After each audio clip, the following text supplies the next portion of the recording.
Underpowered podcast, a gaming podcast where we battle our backlog, revealing what is worth your time and money. This is episode number 49, I hope. And my name is Shelby Stokes. And on the cast today, we have my trusted co-host, Casey Cool. Dab on him. And Sean Poole, the Spool Man. That's me. That is you. You're here. Hello. I am here. I've been gone because I've been working on secret Microsoft projects. Bum, bum, bum. Gasp. Clutching pearls as we speak. Mm-hmm. Good for you, man. Yeah, that's exciting. It is. I hope it doesn't interfere. Are we going to have to pay a premium price to have you on the podcast now? Because you're big timing us? My day rate is $10,000. Can we pay you in PlayStation currency? Yes. eShop money, perhaps? You can get a Nintendo Switch? No, I need Xbox currency now. And that's right. My wife said she'll make you that green curry. How about that? Or that curry, whatever. Is this for the podcast, or is this just an aside? Both. I know you told Casey's me wife that. is going to make you $10,000 worth of green curry. Yes. Get ready. This weekend you're coming over? Yes, I'm coming over and I'm bringing curry, and I just need to figure out how to put real food into it. Put real food into it? What do you mean by I just that? meat. Sean's a vegan, if you guys didn't know. I need to put meat in my version, because I like to have like chicken or something. I need a little bit of protein in mine. I'm not a tofu guy. Beans mess up my stomach. Beans would be weird with curry. And it would be gross. Yuck. You should just mix in some protein powder, vanilla mix. Oh yeah, true. that'd be good. Yeah, just add it. No, that would ruin the flavor. It's good in a shake. It's gonna be good in a curry. Yeah, let me put this right. vanilla Science. whey in there. Make it non-vegan right away. Yeah, you'd be jacked the next day. Yes. Ooh, Jacked big. and exploding out of my butt. Oh, that's the way I live. Basically taking steroids at that point. Yes. My poops would be, for sure. Steroid poop. TMI. That's how Barry Bonds got so big. He mixed protein powder into his Yes. curry. Right. Speaking of getting big, I've been getting big in a video game lately. How big? Super big, because I've been playing Mario 3D World, and you can get super mushrooms in them, and you become a giant, and you crush Is stuff. that Gigamax, or what do they call it in Pokemon? Gigantamax? That's Gigantamax. Shelby was Gigantamax last Are week. you gigantimaxing your Mario? Basically. No, Mario 3D World is a gem of a game.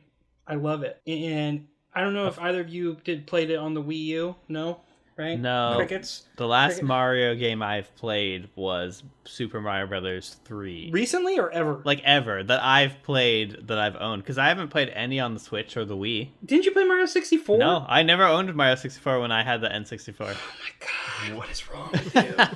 Okay, we're talking later. You got to get all the stars, man. You got to go back and get all the It's stars. too late now. It's too late. It is too late. I can't imagine that aged very well. Shelby, what's the last Mario you played? What's the last Mario I played? I played the 2D platformer. Was it Luigi Deluxe or something like that? The Super Mario Brothers U.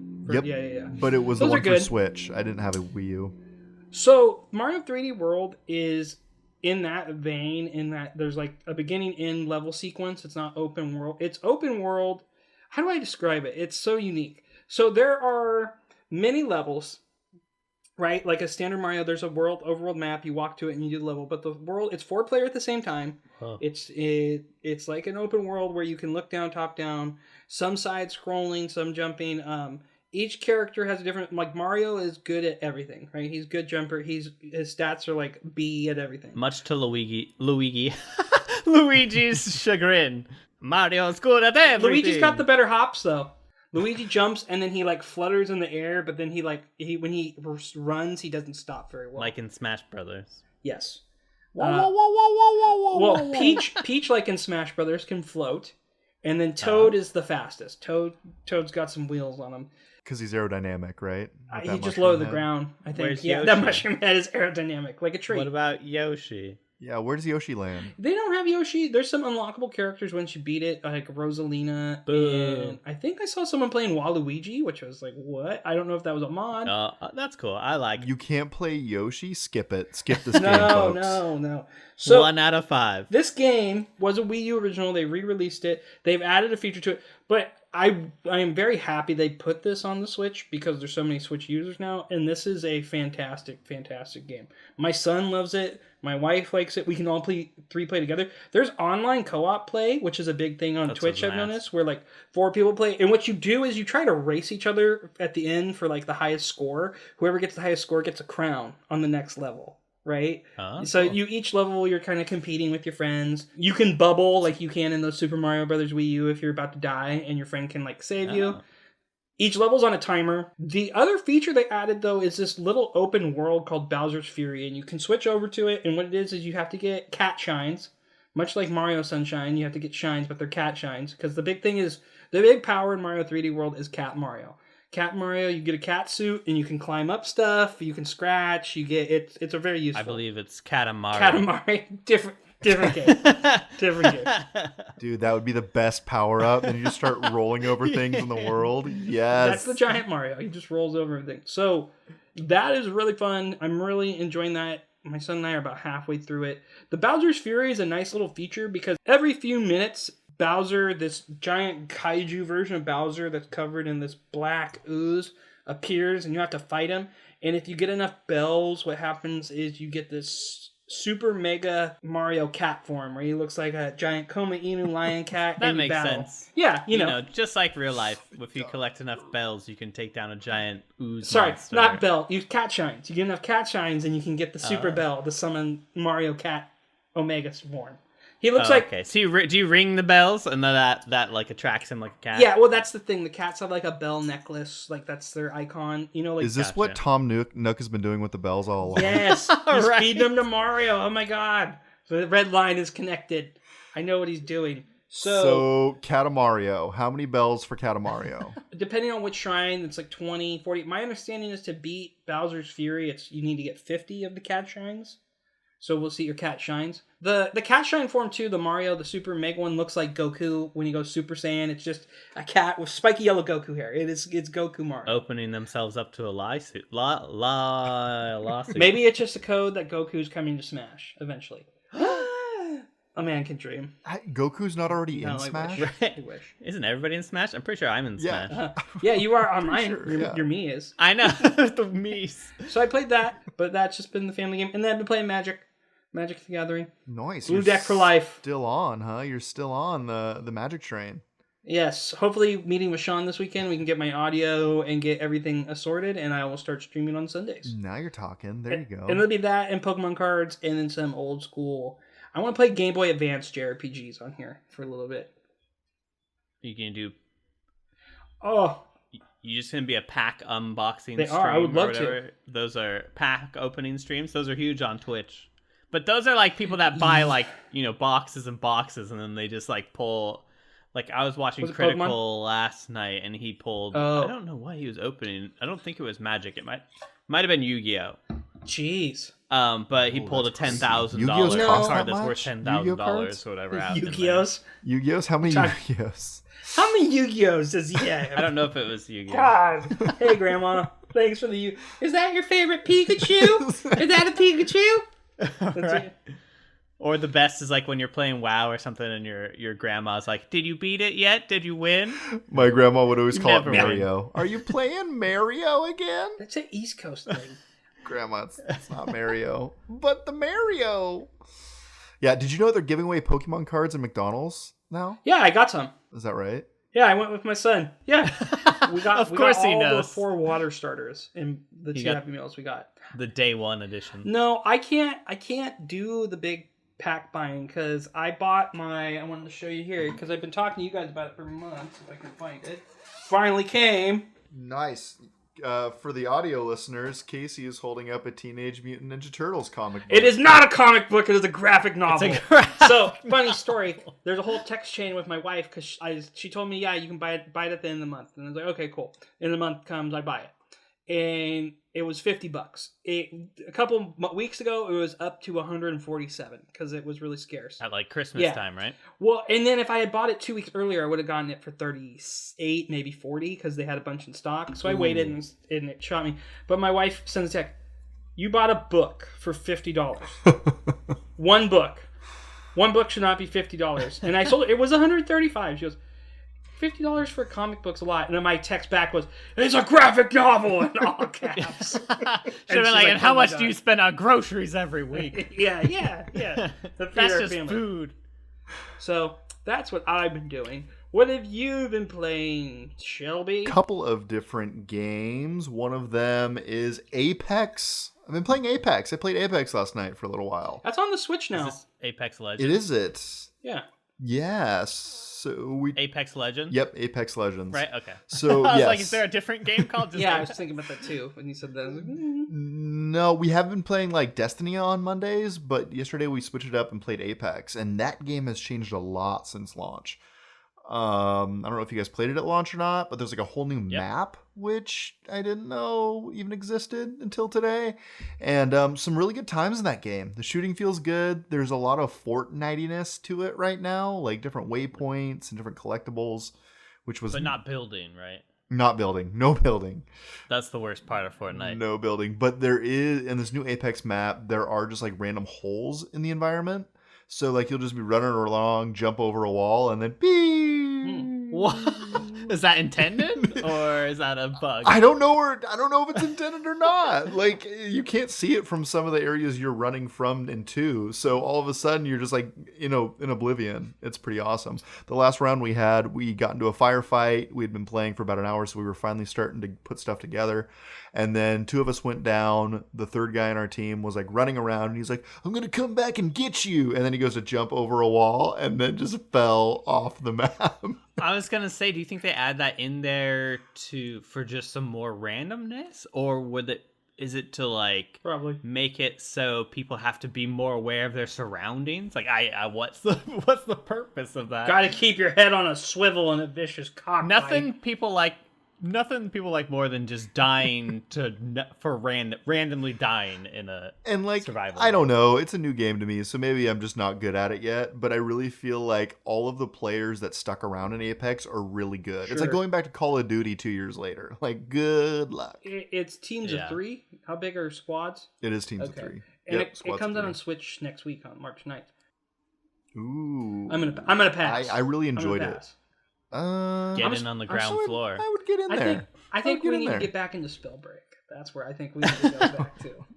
It was Apex Legends was really fun when it came out. It was I'm not really big into battle royales, but that one I enjoyed because like just the movement and like the sliding and all the like climbing over stuff and parkour, and as well as the way they did like their weapon system and stuff was really cool. And yeah, that's my thought. Yeah, no, and that's kind of where I fell off too. Like I was there in the beginning, and then like, okay, this is cool. I'm kind of move on. I'm not big on PvP, and they were like, let's play this. So we did, and I enjoyed it way more than I thought I did. I thought I would kind of come back and say, all right, later, but I enjoyed it. Do you play Destiny PvP? No, Is there PvP in Destiny? Oh yeah, it's big. I didn't know. I mean, the only reason I'm playing Destiny is so I can like do. I don't even know if you'd call them raids, but like the big bosses, the tough bosses with the squad. That's really the best part of that game, in my opinion. well, that's cool. Are you making any progress on Control at all? Yeah, Control is crazy, dude. It I find that the story is very interesting.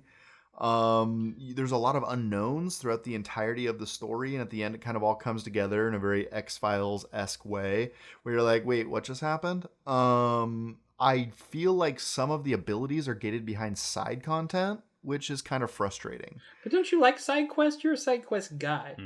I mean, sometimes. Yeah, I guess. Well, I mean, every time I play Assassin's Creed and I almost quit because I lost 12 hours of side quest progress, not redo progress. Dude, progress. that's salt in the Little wound, boy man. I'm progress. still not over that. I'm still not over Yeah. AC taking all those hours of my life.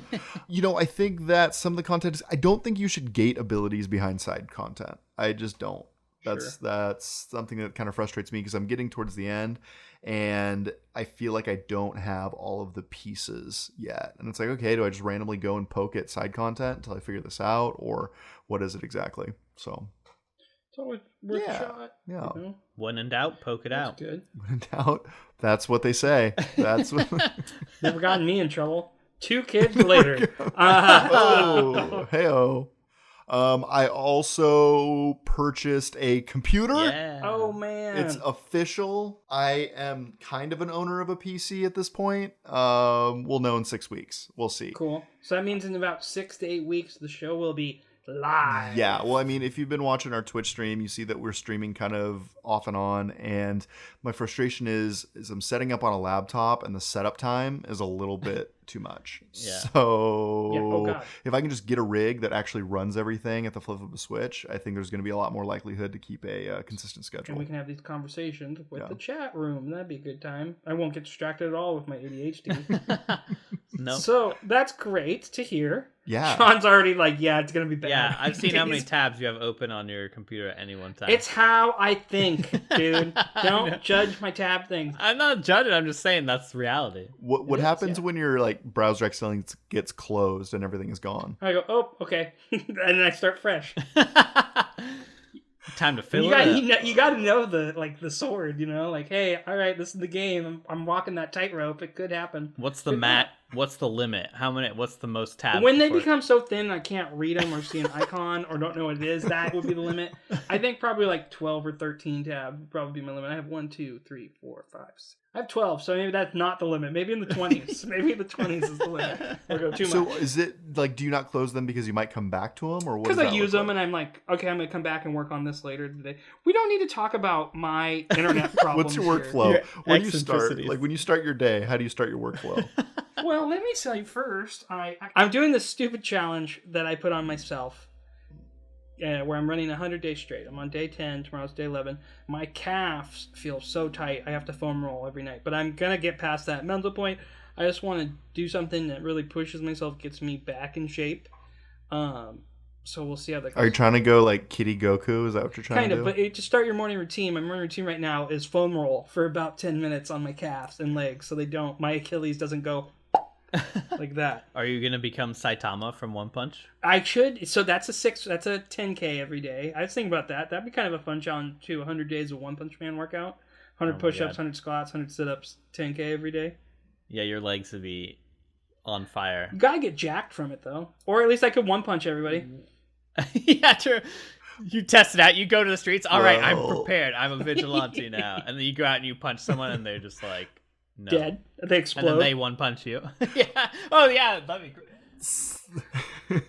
Speaking of anime, I'm near the end of Demon Slayer, and those last couple episodes are just like, I'm just gonna breathe real hard, and one day I will be good enough to take on the world. They gotta breathe. Oh, he's in the training, right? Yeah. It gets really focused on the breathing. I finished it like a week or two ago. I got one more Still episode. good, though. Breathing style. Da, da, da, da, da. I'm like, is this what anime's become? It's just breathing now? No, well, breathing's important in martial arts. You nerds. I don't even know. So yes, my tab addiction is my own problem. Speaking of addiction, Sean's addicted to WoW, and he's back on the WoW train. Let's talk I can about stop that. at any time. I can. How many tabs? How many tabs of WoW do you have open? None right now. I thought about it. Our friends are leveling Alliance characters now and just playing, like, just derping around the Alliance side. And they talked about it enough that I was like, well, I mean, when I'm bored, I could just level. So I'm leveling up. You should just pay for it every month. You end up playing it, like, a little bit. I know. Like, I don't know why you cancel. I cancel because I go a month with it, a month without, a month with it. That's true, too. It's not addiction if you leave it and come back every month. Yeah, that's what I tell myself with all the candy I eat, for sure. It never comes back. I eat half of it in the morning. That's my other routine. I eat half a candy bar. You're leveling the Lance character. Mm-hmm. Is all the new stuff from BlizzCon out yet? The new patch update? No, I don't think so. I don't even know if they gave like a timeline on, what is it, 8.1 or whatever the first nine. Yeah, whatever the first major expansion. I don't even think they gave a timeline on it. No, but that did intrigue me when BlizzCon happened, and that kind of got my mind like, oh, that's some cool stuff that's coming to the game. Let's see. Yeah, and so I've just been kind of like derping around doing that. Been playing. I started a new Crusader Kings 3 campaign. I want to see you stream that game again. Yeah, I've been streaming it in Discord a little bit, but not. But no, I haven't on Twitch. No. What else was I playing? Valheim. We tried to fight the third boss, Bone Mass. This is our friend Chad and Pat and Big Doug XD on Big Twitch. Doug You XD should on watch Twitch. him. But we tried to fight, and actually I think he streamed this. We tried to fight Bone Mass, but Bone Mass was a lot stronger than we anticipated, and we ended up running away like they do in Monty Python. I saw a clip. I didn't get to watch it. What happened on the boat? Did a sea monster get you guys? Yeah. So to get over to Bowmass, which is really far away from our base, we had to sail our longship. So we made this brand new big longship for the three of us, and we're sailing. And and at one point, this clip that you saw was nighttime and it was foggy. And I'm sailing by the never a good combo. I'm sailing by the mini map, basically, just being like, all right, gonna keep it in the middle of the river, and we know that there's sea serpents because I've seen them before. I've been killed by them before. And the moment I'm saying like, and it's foggy again, I'm like, guys, I have no visibility. If there's a rock, if something is out there, I cannot see it coming. And as I'm in the middle, can a rock destroy your ship? It can do a lot of damage to it. I don't think it would destroy it outright, but it can do a lot of damage. So yeah, we were flying by the seat of our pants, and while I'm saying that, suddenly in the fog, you just see these glowing eyes basically like pop up. I'm like, and everyone starts panicking, sea serpent, sea monster. And so we start shooting at it, and it's chasing us, and eventually we get it to where it's almost dead, and then it runs away.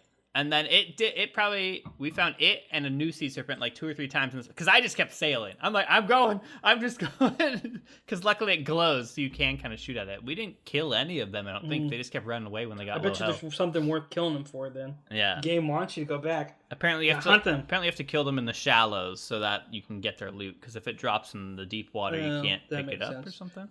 Till they add scuba suits to the game, and you can start going deep. Yeah, like those old school kind of like big metal like tube one. Yeah. Yeah. So you're still liking it? Is it pretty good? It is good. I feel like there are some kind of like soft gates that kind of dissuade you a little bit from like grinding. I don't know, like because to go to Bone Mass, go to this guy, you had to go through and clear out swamps, the swamp biome.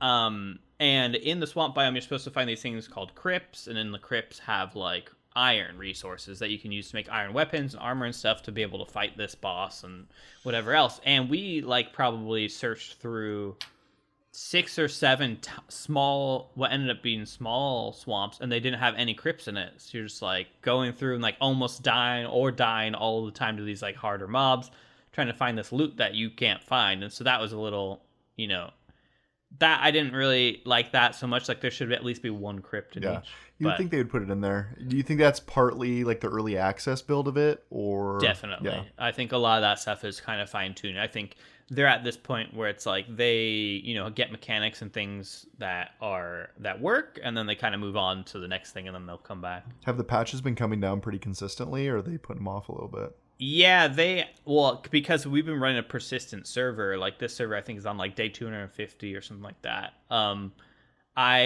Wait, whoa, time out. 250, not in the game. Game not days played. Yeah, game days, not real life days. Not Valheim 250. Oh, 200. I got you. Yes, Valheim 250 days. 250 days in game, not 250 in real life. Yes. Okay. But yeah, so anytime there's an update, I have to bring the server down and update it and stuff like that. And it seems like they've been doing it probably a couple of times a week, which is kind of annoying as a server admin, but it's nice from a like player admin. And the other cool thing about this game is, and that is okay, where unlike Ark and stuff, you can play your characters offline in your single player worlds or whatever else, because they I've heard that persist. So that's nice. So I don't feel so bad if I don't, as the server admin, like getting the server updated so people can reconnect to it, because they can't connect when there's a new update and the server is on an older update. So Bone Maw, really quick though, that's the bad guy you were fighting. Bone Mass. Bone Mass. Sounds like a old school WWF wrestler. What is Bone Mass? Bone Mass is like a big ooze. He looks kind of like Mr. Oogie Boogie from Nightmare Before Christmas. Okay. But he's like a big ooze monster, and you have to summon him with Is there spoilers? bones? Yeah, you summon him with bones. Okay. To like bring him alive, and he like spawns out of this big giant skull that's in the swamp, and yeah, he's strong. Apparently, they had just buffed him right before we, like, a couple of days before we went for him, because he was too easy. Now he's hard for us, at least. Now he's just right for everybody else but you guys. So in this game, you have to kill the bosses to progress to, like, the next tier, basically. So, like, after him, then it's whatever. I think the next biome is the plains. which another story when we were sailing around and with the Sea Serpent, same trip. We sailed too close to the planes, and again, I was the captain, and a Death Squeedo came out from the planes and like one shot me. Wait, and a mosquito? It's a big mosquito called a Death Squeedo. Okay. But yeah, and so Alexis, play Death Squeedo, please. Chad and Pat start panicking. They're like, "Get out! Go get your shields out! Get out of here!" And I'm like, "What?" And I'm looking at something like on the beach. I didn't realize there was one like that had flown out right behind me. And next thing I know, I'm dead, and they're panicking of how to get out of there without dying. Because if we all died, we would have to make a new ship and try and sail over to this place to get our loot back. So they were panicking as soon as I dropped. So then that was So you were not prepared. You were not prepared. No, the struggle is real, and you know who else is struggling? Google Stadia. The struggle is real there. The big three news. The big three news stories directly delivered to your door. Is Stadia still alive? Not really. No.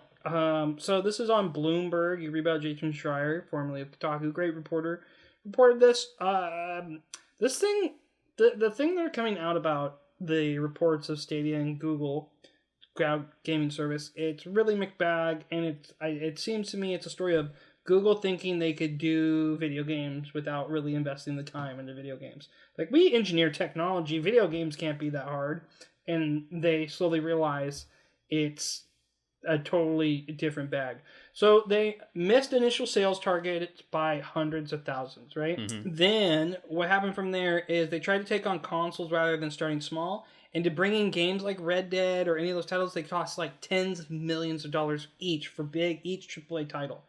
What's really messed up was a week prior, the head of Google Stadia sent an email out telling all the employees, "We're doing great. Things are growing. This is going the right way." And the next week, 150 people got laid off. Doesn't sound like a big company at all. Doesn't sound like a big company at all. They never do that. Never. I mean, yeah, when I heard that too, I was like, yeah, that sounds accurate. Is anybody surprised? So what's the story? Is that it struggled? Did anybody think Google? No. Maybe I should save that for yay or nay. Yeah, like Google. Is anyone surprised that this bombed? I almost dropped a swear word. Mm-hmm. Part of me was holding out hope that they were actually going to figure it out and like right the ship, because I mean, like, being able to play from a web browser seems like a really cool idea. They just don't have the infrastructure to support it, and I wouldn't be a customer for them. But everybody was kind of saying, okay, this thing's going to get canceled, there's no way this is going to work in the beginning, and I was like, okay, do it. Like, if anyone's going to do it, it's going to be Google. Mm-hmm. But to have stories like this come out, like, everyone was right. Like, the speculative crowd was exactly on the money. The sad thing about Stadia is that it was cool. And, like, I felt like technologically it was there, or at least almost there. I felt like where they really misstepped was their pricing plan, where they charged you a membership fee plus the games price. When you have things like Game Pass now, and I forget what the PlayStation version is, but PlayStation Plus, PlayStation. Yeah, where you pay that monthly fee and you get access to like 100 plus or whatever, like these huge game libraries for $10 or $5 or $15 a month, and then you have Stadia, who's like, we're gonna PlayStation Now. Gotcha. Now is what they're. Game Pass. And then you have Google, who's like, we're going to charge you that money, and you're going to have to pay full price for the games on this system if you want to keep them and stuff like that. And it felt like they really, really didn't read their audience. Like, most, people want to play free-to-play games, or even microtransaction kind of things, if it takes that to play games cheap or free. I feel like at first Google should have just eaten the cost for the first 6 months or year just to get users, and they never got that user base that they needed to kind of like spread the good word and be like, oh yeah, Stadia is actually pretty good, because they tried to take on so many things, and like it kind of mentions about how they tried to go after consoles rather than like making sure there was a good foundation. Like, they just went real hard real fast, and it feels like there were just people at the helm that were making big promises to their bosses who were almost like a No Man's Sky situation where they're like, yeah, we can do that. Yeah, that'll work. Yeah. And, everyone's like all hyped up and like, this is going to be cool. And then it just blew up in their face because they didn't know what they were doing. Well, yeah, they didn't know what they were doing.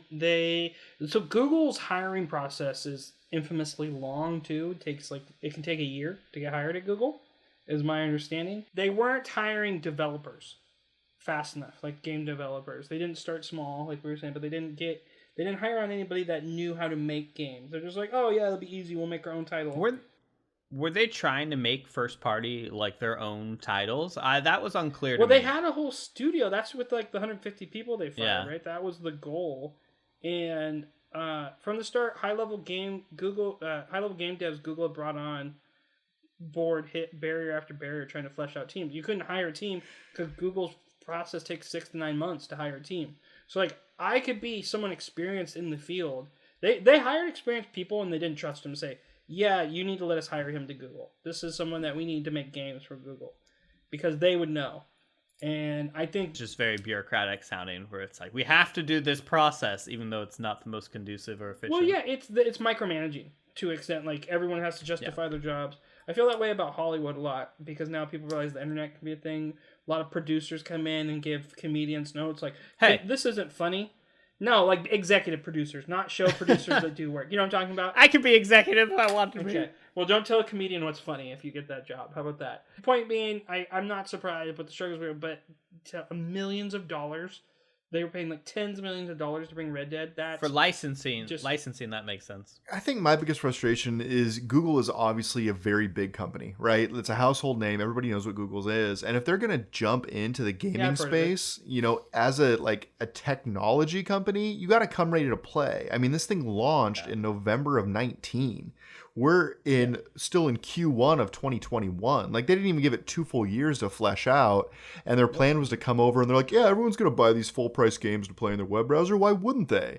And when that didn't work, I don't feel like they pivoted hard enough to make it work. And I think that's the biggest frustration here for me is like you have all these resources, you have all these assets, you have the technical talent. This can be done. All the pieces are in place. And you just fumbled it so hard the entire way through that it's embarrassing. You couldn't stream it on Google's what's their streaming thing called? I can't think of the name of it. I have one. The Chromecast. Yeah, they couldn't stream it on Chromecast. What it was designed to do. Yeah, you're right. They took it off because you had to buy the special Stadia box or whatever if you really wanted to. It was a joke. But you know who's doing a good job with streaming? Who's that? Is Microsoft. Yeah. Why is that? Well, Microsoft is testing 1080p streaming for Xbox Game Pass at Cloud Gaming, is my hearing. So xCloud, they're trying to get the 1080p. They're just one away from 4K, gentlemen. One away. Yeah, they're just one more. Just one more. You just hit the one more switch, and then it's 4K. Well, they got 2K and then 4K. Oh God. So 2K is that often forgotten one. That's 1440p. Okay, thanks, Dad. Hey, if you want to know who helped me buy my PC, it was that guy. It was that guy. That's true. Shelby, you have xCloud and you have Game Pass. And you've done some of the gaming on your phone, right? Yeah, and it's funny that these two stories are back to back. I don't know if we stacked that intentionally or not, but I mean, Someone's this is a good exactly producer. how you should do this. Like, here's this article that's off the beaten path. It's not in the main news cycle. Like, yeah, they're trying 1080p. They're going to see if it works. And when it works, you're already paying for their Game Pass anyway, so play it where you want and enjoy. Like, this is just the complete opposite of what we saw with Stadia. In terms of my personal experiences, I enjoyed it. I had an Xbox issue whenever that was, 6-9 months ago, whatever it was, and I played on my phone for a good 2 weeks or so. And I thought it worked well enough. I wouldn't say I wouldn't buy games just to play them on my phone at this point. But it was very easy to use, and I was impressed with the seamlessness. Well, and I think the big push for this is they're bringing it to browsers. xCloud's going to come to browsers too. That's the goal. Yeah. So if I could just log on to my laptop and play on my laptop, I'd be like, heck yeah, Game Pass, you got me. I'm not buying the system. More accessibility is always better. Like more people that can get things in different ways, the better. For sure. Good job, Microsoft. I never thought I would say that. No, I'm kidding. Good job, Microsoft. Google, bad. Microsoft, good. Another thing that is good, bad, E3 live events have been canceled. Dun dun dun. That's not good. That's all bad. Is it forever or is it just for 2021? I don't know why they're still trying to have E3. Like it. Let it die. We need it. We need it. No, you don't. Yes, we do. Because it's everywhere. No. What's the company that runs E3 called? Like Electronic whatever board. Okay, hold on. Let's look that up. E3 is the only time a Nintendo Direct matters, though. Psh, says the people that watched the one last week. How dare you? The Pokemon one can't be topped. Yeah, that Pokemon one, dude, that was fire. We're gonna talk about that later. The Entertainment Software, ESA. The ESA runs E3. ESA. That's what it is. Yeah, I mean, people there, need to keep their jobs and stuff. But no, they don't. E3 they lost their chance with me when they gave out every person that works at E3's personal information and didn't fix it. Right? We have PAX. We don't have anything because of COVID. Dude, but you can't blame... Like, it's the celebration of nerd culture and gaming culture in one location in person. Like, there is a lot of good... But it's in PAX, too. But why can't you have both? Because it's not... I liked E3 when it wasn't open to the public. Maybe I'm elitist. See, and I've always loved E3 because of the reveals. Like, here you go. Here's what we have in the pipeline for the next 6 to 12 months. Like, get excited. Some of the stuff you won't see again for 24 months, but here's where the future of gaming is and can be going. PAX is more of like a celebration. Come hang out, enjoy games, do your cosplay thing. Nerd culture in general. Yeah, E3, I really liked the business side of it because it really is like, here is our company's vision of where we're going to take you in the future. E3, as someone who's been there multiple times over the years for work and whatnot, it was always for a long time it's been very confused, I feel like, about what it is.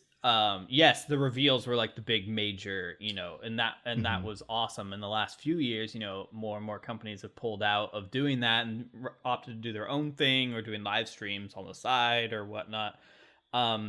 Because E3 went through like phases where it was closed to the public. It was press only. When I was first there and stuff, it was, excuse me.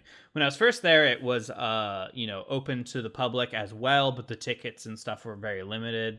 And it was an experience. It was cool.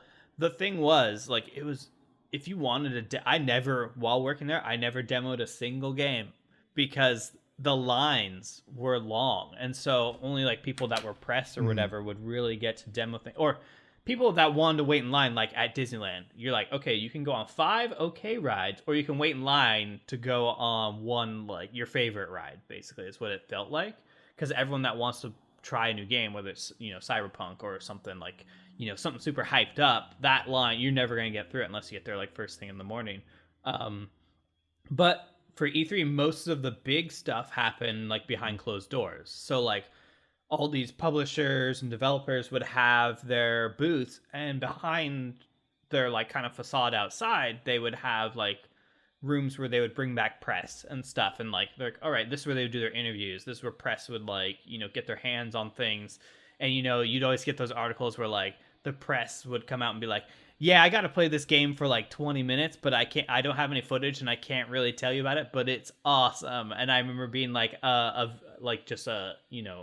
person in the crowd being like, oh, that sucks. I want to see it. And then sometimes stuff would leak or whatever, but E3 was a unique kind of thing where in today's marketing environment, I think just doesn't, like, asking companies to wait like a whole year to announce these big things at the same time as other companies are doing it. Like in today's culture, it's like, we have the Game Awards, we have the Summer of Games, which is basically which this. Like let's TV time out. Like the Game Awards was not a thing 5 years ago, right? I mean, if it was, 5 years ago it started. I mean, would say. It's gotten progressively more and more significant in the culture, right? Yes. It was not the huge stage and a bunch of concerts like it is today, right? Like it has become something that basically ate E3's lunch. So I think where you're getting at, Casey, is like, where does E3 live in this ecosystem, right? Because there's GDC, right? So if there's going to be behind closed doors deals, it could happen at GDC. You have PAX, which is the fan con, and then you got the Game Awards. And I just don't see an environment where E3 has a place carved out for and it. I like the Game Awards because the Game Awards, though, I want to know who's voting on it. I think, no, video games are an art and they deserve to have their own Oscars and people need to be respected for it. Like, I like that more. I just think E3 has aged out. And you know, like, Nintendo did the Directs the year they were the first company to pull out of E3 because they realized, wait, we can just control our media when we want to, and we can benefit from the hits with our YouTube channel and make money off of that revenue. Like, it doesn't make any sense to, why am I paying the ESA, who has shown that I don't care about you guys, and I'm giving the people who work in game industries information out? That really drives me nuts. That, like, beyond, it's invasion of privacy. Because a lot of the, you know, like how women are treated in games, dudes go and harass them, find their internet addresses. Yeah, it's horrible. Horrible. And then your job is to be in electronics, so you should know how to keep people's information safe. No. E3 can die. I don't care. Put it on a cross. I feel like hang there and bleed out. I feel like you're making I feel like that's a big leap. I feel like you hate the E3, ESA, not E3. They're one and the same. Right. They're one and the same. I loved E3 as a kid too. I would get excited for it, but now we have it like every month there's some type of announcement. You know, it's like, okay. I feel like the big loss for E3 is like indie devs, which with the internet and the way kind of like it is now, like there's a lot more discoverability for them in general. But E3, indie devs that would maybe never see the light of day or that, you know, the press would never be aware of are walking around the floors of E3 and they're like, oh, what's this game over here? What's this, you know, Castle Crashers or whatever like game that's like kind of smaller and doesn't have like a big, you know, announcement show. I think they're the ones that kind of get hurt the most by this because I don't think the press are getting hurt. The public are still getting the announcements just on different schedules versus having one big hype day. Yeah, I feel like, and then the companies are still selling games. I feel like it's the indie guys that are kind of... Yeah, I think this could be it for E3. I mean, this could really just take it to the end of its cycle. You know, the thing about E3, though, is there's a lot of people of our generation, you know, mid-30s, you know, a little bit older as well, where E3 has been this coveted convention for so long. Right, so it could live on 2 years from now, like rebranding E3. Oh, I've always wanted to go to E3. That's exactly what I was going to say. I mean, if G4 can come back, E3 can come back. That's exactly what I was going to say. That's the other thing. Yeah, it'll get rebranded or brought. It'll like fade into obscurity or nothingness for a few years, and then someone's going to get the like rights or their hands on it. Someone that actually is like kind of competent and try and bring it back and. Sean's saying competent, you mean not old. Not a bunch of old men. Yeah, someone that can, you know, I'm hip, be more flexible with the kids, times. That's fresh, man. Watch me dap. Speaking of fresh and with it, we're going to get into our final segment, yay or nay. I've got some fresh and with it topics that you guys are going to give me your hot takes on. The first one, GameStop gets into esports, yay or nay? Speaking of being relevant. You know, their stock prices are back up. GameStop has been hot news to everybody. My parents asked me about GameStop and GameStop stock. So is this something that's they've already said they're doing, or is this something we think that they'll do? Citron, which I believe is a big group, has rumored that that's going to be the pivot that GameStop makes, I believe. Let me make sure. God, they're going to get their own esports team league? Possibly. No. That was it. And we've also heard the rumors of... Andrew left Citron, said that would be the pivot. Right, that's the rumor. That they would get into esports. And what does that mean, get into esports? What do you mean by that? It can mean a lot Sponsor a team, I'm guessing. They can sponsor a team. They could buy an online gambling company. They could make it like, hey, GameStop, you can bet on games. They could do something like that. I know they've also talked about GameStop becoming the Amazon, just a game distributor. And I've talked about this in detail too. For physical games? They could do both, yeah, for delivering and shipping. That industry's dying, bro. Because I told you, physical games. You turn some of these stores into retro stores. We talked about this before. Hipster Stop, right? You have the Hipster Stops that have the SNES games or whatever. How much GameStop stock do you have? How much esports stock? Let me see those hands. I'm really close to retiring, guys. That's all you need to know. All right? I got in August, and things are good. Business is a booming. No, I didn't play that game. I was saying August. That would have been a really good time to get in. Yeah, I'd be you. You just see me with a mink coat on a yacht right now. What are you talking about? Scrooge McDuckin. With that, could you see them getting into the esports realm to stay relevant with the money that they're supposedly making? Yes. So that's a yay from Sean. Yay. I think, into esports is a pretty vague thing. I think if they do it right, then yay, for sure. I don't think them sponsoring a team is going to get them anywhere. I think that if they were like hubs that sponsored all of esports and come and practice with teams and play your games, maybe. But I don't see them picking up a team and then calling it like, oh yeah, this is going to save the company. I could see them getting, and why I said yay is because I could see them sponsoring a team just to kind of like stay relevant, and then people, because then every time they're at an event or whatever, people are like, oh, I think they wear jerseys for certain esports and stuff, and they get like, this is the Gamestop squad or whatever they are, that keeps Gamestop kind of relevant in people's minds. Some Smash players, what's the one with the horse? Team Liquid? Team Liquid has like the chess horse. Hungry Box is sponsored by them. Yes, you're right. But yeah, like esports teams and stuff, whether it's a sponsorship kind of thing or they own a team in a house outright, because some, a lot of teams have like a house. I don't know how it works in COVID, but they have like a house where they all train together and stuff like that. For certain games, there's definitely different levels GameStop could get invested into it versus becoming like hosting sites or whatever for actual like conventions. But yeah, I could see them doing it in some way. Yeah, I think part of the reason they're in the news in regards to the stock is that it is not a smart company to bet on right now. Like, they do not have their footing. It's hard to tell what they're actually going to do to stay relevant in the next 5 years. The actual company. They're $116 as we speak of this. They're worth $116. And that can evaporate because they were what, like 200 or 300 or whatever for a little. 500, I think I saw was the highest. So that can evaporate in no time. So they have to spend the money they have while they got it in a smart way. Yeah. Well, and their CEO this is a name for me too, because their CEO stepped down like a week or two ago. It's like, I'm rich. Yeah, maybe that's why. Next for yay or nay, Pokemon Legends Arceus. There was the big Pokemon 25th anniversary. People that wanted a remake of Diamond and Pearl got a actual remake that had nothing to do with the current generation. So usually how remakes work, when Omega Ruby and Sapphire came out, it was equivalent to the same X and Y. So they were all in the same league and it was the competitive play. So Sword and Shield will still be where the competitive play is. So you're getting the Diamond Pearl remake with chibi characters. People are excited. But the thing that blew everybody away, Breath of the Wild, Pokemon, baby. Boom. Put it together. Which is Pokemon Legends, right? Which is this Pokemon Legends game. And people were very hyped. Last Thursday, PlayStation had its State of Play, and a lot of people were really disappointed with it. You got nothing about God of War. You got nothing. And then Pokemon comes out and nails it. And Pokemon Legends blew me away. I mean, to clarify, Casey's very biased in this category. Very, very much so. No, I very think, much so. When you look at the waters on it, I think people are big. Well, don't try to walk this back. Don't just own it. No, own it's it true. Move on. I love it. I know this. Okay, Everyone there that we listens go. know this. Now we can move Nintendo murdered all of the other companies They did a good that job. day. yes, for once. Hey, the Direct I said was last week. After was the Nintendo okay. Direct, Sony and Microsoft filed for bankruptcy. Pokemon Legend Arceus. I think if it hits the mark and it is this Breath of the Wild Pokemon game, do you see it outselling Breath of the Wild?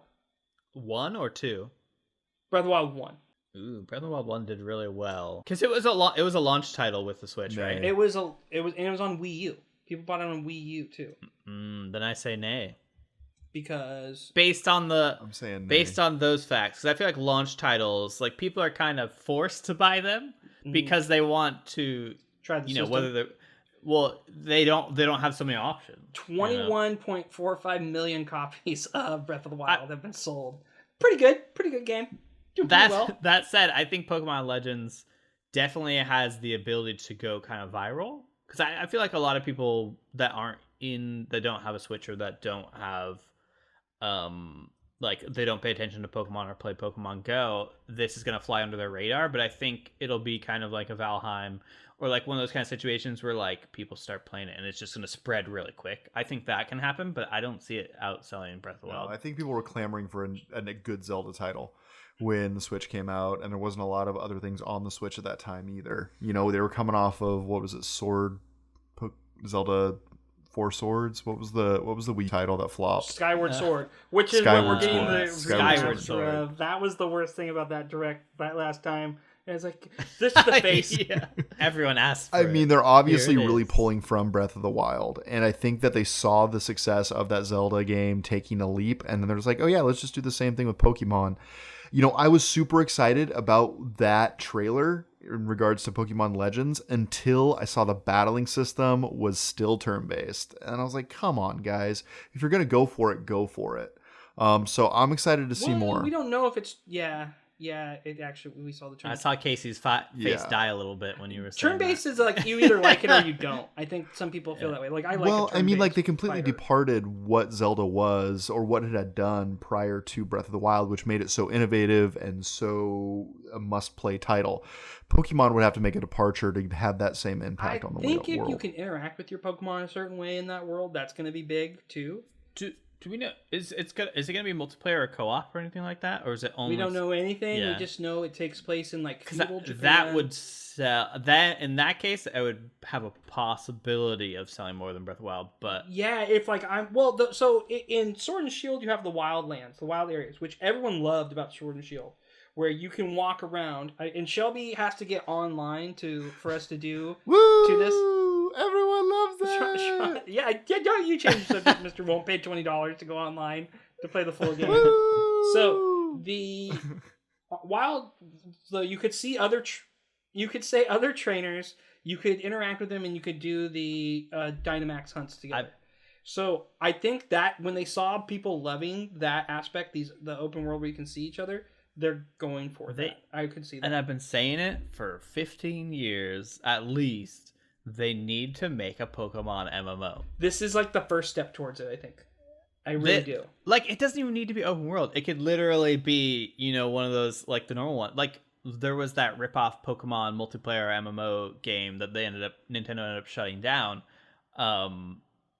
where you literally just walk around and you can battle with people, or you can just kind of play through Pokemon. Like, even something, like, as simple as that doesn't even have to be, like, this open world, huge, 3D, whatever one. Like, they've needed to make one for so long. They would make money hand over fist with people. This is, I think, the closest step to it.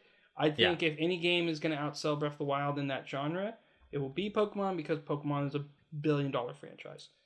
And it has the name.